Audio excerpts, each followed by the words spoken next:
महामहिम राज्यपाल श्रीमती आनंदीबेन पटेल जी, माननीय मुख्यमंत्री महोदय श्री शिवराज सिंह चौहान जी, माननीय मंत्री विद्युत नवीन व नवकरणीय ऊर्जा श्री आर.के. सिंह जी, माननीय मंत्री पंचायती राज ग्रामीण विकास कृषि एवं किसान कल्याण श्री नरेंद्र सिंह तोमर जी, माननीय मंत्री सामाजिक न्याय एवं अधिकारिता श्री थावरचंद गहलोत जी, माननीय मंत्री इस्पात पेट्रोलियम एवं प्राकृतिक गैस श्री धर्मेंद्र प्रधान जी, माननीय मंत्री पर्यटन एवं संस्कृति श्री प्रहलाद सिंह पटेल जी, आप सबका स्वागत है, अभिनंदन है। साथ ही रीवा में परियोजना स्थल पर उपस्थित समस्त माननीय जनप्रतिनिधिगणों, शासकीय अधिकारियों व परियोजना में सहभागी संस्थाओं के पदाधिकारियों का भी अभिनंदन है। 750 मेगावाट क्षमता की रीवा सौर ऊर्जा परियोजना एक ही स्थान पर क्रियान्वित विश्व की बृहत्तम सौर परियोजनाओं में से एक है। यह हमारे सौभाग्य का विषय है कि आज इस परियोजना का शुभारंभ माननीय प्रधानमंत्री महोदय के कर कमलों से आप सभी महानुभावों की उपस्थिति में संपन्न हो रहा है। इस परियोजना की आधारशिला माननीय मुख्यमंत्री जी व माननीय मंत्री विद्युत नवीन व नवकरणीय ऊर्जा श्री आर.के. सिंह जी के द्वारा दिनांक 22 दिसंबर 2017 को रीवा में रखी गई थी, जो आज मूर्त रूप ले रही है और भारत के सौर ऊर्जा उत्पादन में महत्वपूर्ण योगदान दे रही है। इस परियोजना ने सौर ऊर्जा में नवीन प्रतिमान स्थापित किए हैं, जिसका अनुसरण कर अब अन्य प्रदेशों में सौर परियोजनाओं के स्थापित होने का मार्ग प्रशस्त हुआ है। परियोजना क्रियान्वयन के इस अनुभव ने हमें यह विश्वास दिया है कि आप बृहद और अत्यंत बृहद परियोजनाओं की योजना बना सकते हैं, उन्हें साकार कर सकते हैं, उन्हें मूर्त रूप दे सकने में सक्षम है। माननीय प्रधानमंत्री जी की अपेक्षा रहती है कि समय पर परियोजनाओं का न केवल श्री गणेश हो, बल्कि उनकी पूर्णता भी सुनिश्चित की जाए, और यह परियोजना इसी बात का प्रमाण भी है। हम गौरवान्वित हैं कि मध्य प्रदेश माननीय प्रधानमंत्री महोदय द्वारा दिखाए गए पथ पर निरंतर अग्रसर है। माननीय मुख्यमंत्री महोदय, जिनकी जिजीविषा और कर्मठता नित नई उपलब्धियों को अर्जित करने के लिए हम सबको प्रेरित करती रहती है। मध्य प्रदेश के राज्यपाल श्रीमती आनंदीबेन पटेल जी, मध्य प्रदेश के मुख्यमंत्री श्रीमान शिवराज सिंह जी, केंद्रीय मंत्रिपरिषद के मेरे सहयोगी आर.के. सिंह जी, थावरचंद गहलोत जी, नरेंद्र सिंह तोमर जी, धर्मेंद्र प्रधान जी, प्रहलाद सिंह पटेल जी, मध्य प्रदेश मंत्रिमंडल के सदस्यगण, सांसद, विधायकगण और रीवा सहित पूरे मध्य प्रदेश के मेरे प्यारे भाइयों और बहनों, नमस्कार। आज रीवा ने वाकई इतिहास रच दिया है। रीवा की पहचान मां नर्मदा के नाम से और सफेद बाग से रही है। अब इसमें एशिया के सबसे बड़े सोलर पावर प्रोजेक्ट का नाम भी जुड़ गया है। इसका आसमान से लिया गया वीडियो जब हम देखते हैं तो लगता है कि खेतों में हजारों सोलर पैनल जैसे फसल बनके लहलहा रही है, या ऐसा भी लगता है कि किसी गहरे समुद्र के ऊपर से गुजर रहे हैं, जिसका पानी बहुत नीला है। और इसके लिए मैं रीवा के लोगों को, मध्य प्रदेश के लोगों को बहुत बहुत बधाई देता हूं, शुभकामनाएं देता हूं। रीवा का ये सोलर प्लांट इस पूरे क्षेत्र को इस दशक में ऊर्जा का बहुत बड़ा केंद्र बनाने में मदद करेगा। इस सोलर प्लांट से मध्य प्रदेश के लोगों को, यहां के उद्योगों को तो बिजली मिलेगी ही, दिल्ली में जैसा अभी शिवराज जी बता रहे थे, मेट्रो रेल तक को रीवा से लाभ मिलेगा। अब रीवा वाला शान से कह पाएगा कि दिल्ली की मेट्रो हमारा रीवा चलाता है। इसके अलावा रीवा की ही तरह शाजापुर, नीमच और छतरपुर में भी बड़े सोलर पावर प्लांट पर काम चल रहा है। ओमकारेश्वर डैम पर तो पानी में तैरता हुआ सोलर प्लांट, और मुझे पक्का भरोसा है कि आप जो योजना बना रहे हैं उसको पूरा करके रहोगे। ये तमाम प्रोजेक्ट जब तैयार हो जाएंगे तो मध्य प्रदेश निश्चित रूप से सस्ती और साफ सुथरी बिजली का हब बन जाएगा।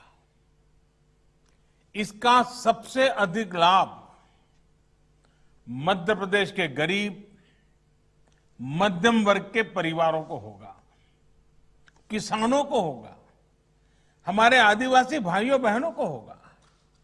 साथियों, हमारी परंपरा में, हमारी संस्कृति में, हमारे रोजमर्रा के जीवन में सूर्य उपासना का एक विशेष स्थान है। हमारे यहां कहा गया है, पुनातु मां तत्सवितुर्वरेण्यम, यानी जो उपासना के योग्य सूर्य देव हैं वो हमें पवित्र करे। पवित्रता की यही अनुभूति आज यहां रीवा में है, हर जगह पर हो रही है। सूर्य देव की इसी ऊर्जा को आज पूरा देश अनुभव कर रहा है। ये उन्हीं का आशीर्वाद है कि हम सोलर पावर के मामले में दुनिया के टॉप 5 देशों में पहुंच गए हैं। साथियों, सौर ऊर्जा आज की नहीं बल्कि 21वीं सदी की ऊर्जा जरूरतों का एक बड़ा माध्यम होने वाला है, क्योंकि सौर ऊर्जा श्योर है, प्योर है और सिक्योर है। श्योर इसलिए क्योंकि ऊर्जा के, बिजली के दूसरे स्रोत खत्म हो सकते हैं, लेकिन सूर्य सदा सर्वदा पूरे विश्व में हमेशा ही चमकता रहेगा। प्योर इसलिए क्योंकि ये पर्यावरण को प्रदूषित करने के बजाय उसको सुरक्षित रखने के में मदद करता है। और जैसे श्योर है, प्योर है, सिक्योर इसलिए क्योंकि आत्मनिर्भरता का एक बहुत बड़ा प्रतीक है, बहुत बड़ी प्रेरणा है। ये हमारी ऊर्जा जरूरतों को भी सुरक्षित करता है। जैसे जैसे भारत विकास के नए शिखर की तरफ बढ़ रहा है, हमारी आशाएं, आकांक्षाएं भी बढ़ रही है, और वैसे वैसे हमारी ऊर्जा की, बिजली की जरूरतें भी बढ़ रही है। ऐसे में आत्मनिर्भर भारत के लिए बिजली की आत्मनिर्भरता बहुत आवश्यक है। इसमें सौर ऊर्जा एक बहुत बड़ी भूमिका निभाने वाली है, और हमारे प्रयास भारत की इसी ताकत को विस्तार देने के हैं। साथियों, जब हम आत्मनिर्भरता की बात करते हैं, प्रगति की बात करते हैं, तो इकोनॉमी उसका एक अहम पक्ष होता है। पूरी दुनिया के नीति निर्माता बरसों से दुविधा में है कि इकोनॉमी की सोचे या एनवायरमेंट की सोचे। इसी ऊहापोह में फैसले कहीं एक पक्ष में लिए जाते हैं और कहीं दूसरे पक्ष में लिए जाते हैं। लेकिन भारत ने ये दिखाया है कि ये दोनों एक दूसरे के विरोधी नहीं है, बल्कि एक दूसरे के सहयोगी हैं। स्वच्छ भारत अभियान हो, हर परिवार को एलपीजी और पीएनजी का साफ सुथरा ईंधन से जोड़ने का अभियान हो, पूरे देश में सीएनजी आधारित वाहन व्यवस्था, इसके लिए बड़ा नेटवर्क बनाने का काम हो, देश में बिजली आधारित परिवहन वहन के लिए नए नए रिसर्च होने वाले हैं, कुछ प्रयास होने वाले हैं। ऐसे अनेक प्रयास देश में सामान्य मानवीय के जीवन को बेहतर और एनवायरमेंट फ्रेंडली बनाने के लिए लगातार किए जा रहे हैं। भारत के लिए इकोनॉमी और एनवायरमेंट दो अलग अलग पक्ष नहीं हैं, बल्कि एक दूसरे के पूरक पक्ष हैं। साथियों, आज आप देखेंगे कि सरकार के जितने भी कार्यक्रम हैं, उनमें पर्यावरण सुरक्षा और ईज ऑफ लिविंग को प्राथमिकता दी जा रही है। हमारे लिए पर्यावरण की सुरक्षा सिर्फ कुछ प्रोजेक्ट्स तक सीमित नहीं है, बल्कि ये वे ऑफ लाइफ है। जब हम रिन्यूएबल एनर्जी के बड़े प्रोजेक्ट लॉन्च कर रहे हैं, तब हम ये भी सुनिश्चित कर रहे हैं कि साफ सुथरी ऊर्जा के प्रति हमारा संकल्प जीवन के हर पहलू में दिखे। हम कोशिश कर रहे हैं कि इसका लाभ देश के हर कोने, समाज के हर वर्ग, हर नागरिक तक पहुंचे। मैं आपको एक छोटा सा उदाहरण देता हूं। साथियों, बीते 6 साल में लगभग 36 करोड़, ये आंकड़ा बहुत बड़ा है, 36 करोड़ एलईडी बल्ब्स पूरे देश में वितरित किए जा चुके हैं। 1 करोड़ से ज्यादा एलईडी बल्ब देश भर में स्ट्रीट लाइट्स में लगाए गए हैं। और सुनने में तो ये बहुत सामान्य बात लगती है।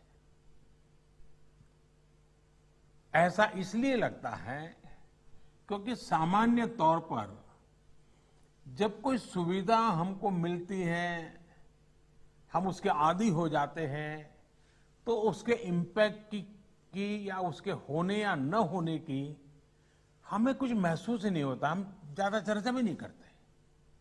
इस प्रकार की चर्चा तभी होती है जब वो चीज हमारे पास नहीं होती है।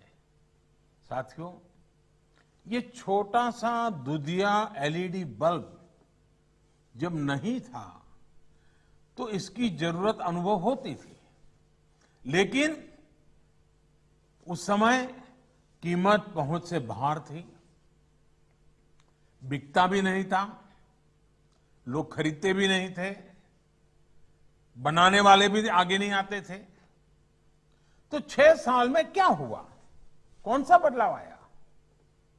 एलईडी बल्ब की कीमत उस समय जो थी उससे आज 10 गुना घट गई है। यानी अगर उस समय 400 रुपया थी तो आज 40 रुपया हो गई, अगर 300 थी तो 30 रुपया हो गई।